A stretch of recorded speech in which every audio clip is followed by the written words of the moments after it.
Good evening. This right here is Mr. John Durham. He is, of course, the special counsel who was assigned to investigate the alleged spying that was done against President Trump's campaign back in the year 2016.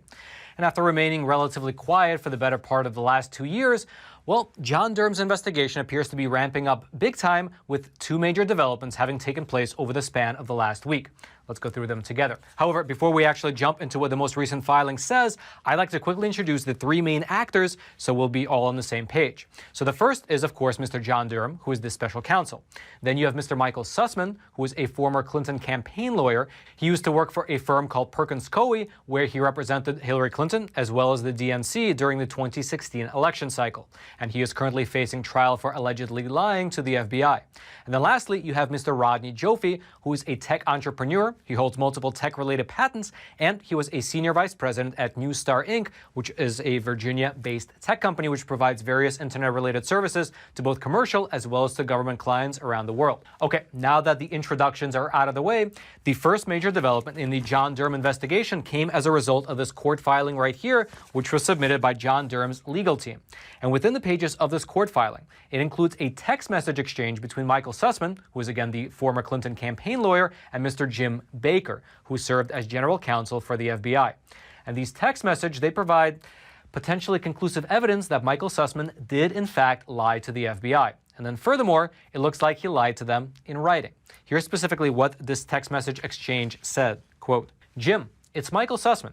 I have something time-sensitive and sensitive I need to discuss. Do you have availability for a short meeting tomorrow? I'm coming on my own, not on behalf of a client or company. Want to help the Bureau. Thanks." And then James Baker responded, "Okay, I will find a time. What might work for you?" To which Sussman replied, "Any time but lunchtime. You name it." And so you might be asking yourself, why is this text thread so important? And the answer is frankly rather simple. These text messages, they show that Michael Sussman claimed that he was coming on his own, not on behalf of any client or company, even though, according to the prosecution, he was actually being directed to deliver this information by Rodney Joffe, the tech executive, and he was actually billing the Clinton campaign for his work. This lawyer was billing the Clinton campaign for this work. And the second reason that these text messages are so important is because previously, meaning several months ago, Mr. Sussman's lawyer, he denied that Mr. Sussman had made these claims to the FBI. Here was in fact the official statement from Mr. Sussman's lawyer prior to this text message revelation. Quote, "The special counsel, meaning John Durham, has brought a false statement charge on the basis of a purported oral statement made over 5 years ago for which there is only a single witness, Mr. Baker, for which there is no recording, and for which there are no contemporaneous notes by anyone who was actually in the meeting." And so you see, the lawyers who were representing Michael Sussman, they were making the defense that, for one, John Durham was lying, secondly, that there were no written communications, and that thirdly, everything was exchanged orally with no other witnesses. However, as these text messages clearly provide a different picture, as within them, Mr. Michael Sussman is rather unambiguously stating that he wanted a meeting with the FBI and that he was representing only himself and not any client or company. And the reason that this small fact is so important, well, actually, here's how John Durham himself explains the importance of these text messages. Quote, "Sussman's allegedly false statement to Baker was, in fact, plainly material because it misled the FBI general counsel about, among other things, the critical fact that the defendant was disseminating highly explosive allegations about a then presidential candidate on behalf of two specific clients, one of which was the opposing presidential campaign." And so that was the first development worth mentioning. However, the second development is the real bombshell, because according to another set of court filings submitted by John Durham's team just 3 days ago, it turns out that the data which were submitted by Michael Sussman was actually user-created. And so to start with, let me really set the stage for you. Several months after the meeting with the FBI, Mr. Michael Sussman began to pursue another meeting, this time with the CIA. And we know this because John Durham's latest filing, it includes a plethora of declassified CIA notes. And the first relevant note, it comes from January 31st of 2017, and that was when Mr. Michael Sussman first reached out to an employee within the CIA and discussed the possibility of setting up a meeting.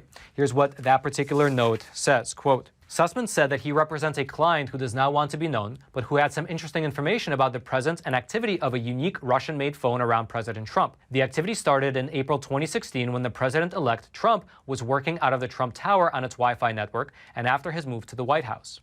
Now, this contact obviously proved rather successful because about a week later, on February the 9th, Michael Sussman did actually have a meeting with the CIA.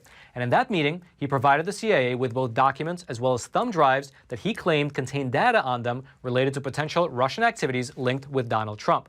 Here's specifically what a declassified memo said regarding this meeting with the CIA. Quote, Mr. Sussman gave a general description of the data he was providing on a thumb drive, noting that it was related to domain name system DNS information.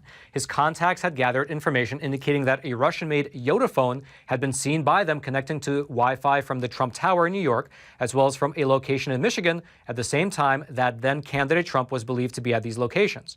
In December of 2016, the Yoda phone was seen connecting to Wi-Fi from the executive office of the president, the White House. Now, let's set aside for a quick moment the scandalous nature of this whole affair, meaning how a lawyer who is actually representing the DNC can take such information directly to the CIA. And so disregarding that, the CIA actually reviewed this Trump Alpha Bank data in early 2017. And their findings are extremely significant because after analyzing the documents for themselves, meaning all the documents and the thumb drives that they were handed, well, they concluded that the data was not technically plausible and actually user-generated. Here's specifically what the declassified documents within these court filings say. Quote, Agency 2, meaning the CIA, concluded in early 2017 that the Russian Bank 1 data and Russian Phone Provider 1 data was not technically plausible, did not withstand technical scrutiny, contained gaps, conflicted with itself, and was user-created and not machine or tool-generated. And so this revelation, well, it obviously leads to many questions, such as who was the user that created this data? Was it Rodney Joffe, the tech executive? And who else might have been involved in its general creation? And in regard to the last question, well, consider for a moment what a previous court filing submitted by John Durham said in this regard. Quote, in addition to their representation of the defendant, a separate lawyer at the firm is currently representing the 2016 Hillary for America presidential campaign, the Clinton campaign, as well as multiple former employees of that campaign in matters before the special counsel, meaning that there are multiple lawyers being looked into.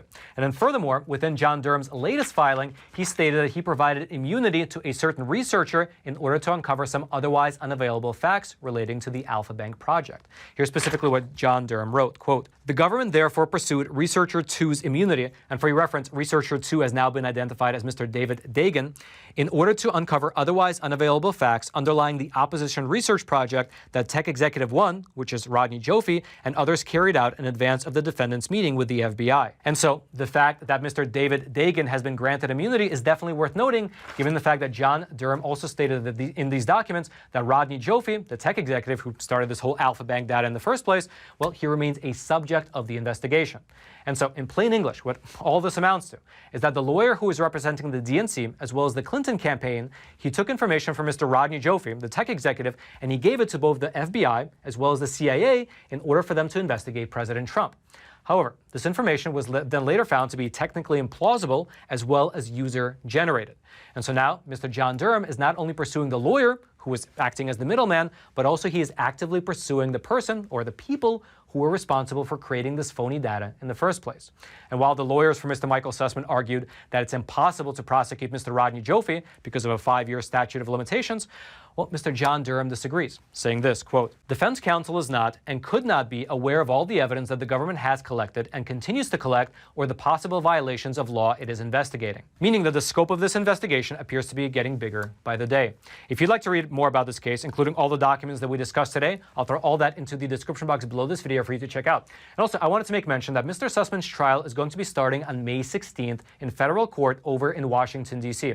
And I've been thinking about going there in person to sit in the courtroom in the audience and report on it live from Washington, D.C. as the whole thing plays itself out. Now, I'm a little bit on the fence since it would require a lot of traveling and a lot of work. However, I'm interested if you would be interested in such a thing. Please let me know in the comments section below whether I should go to Washington, D.C. and cover this John Durham case in person. And while you're making your way down there to leave a comment, take a small detour to smash that like button for the YouTube algorithm.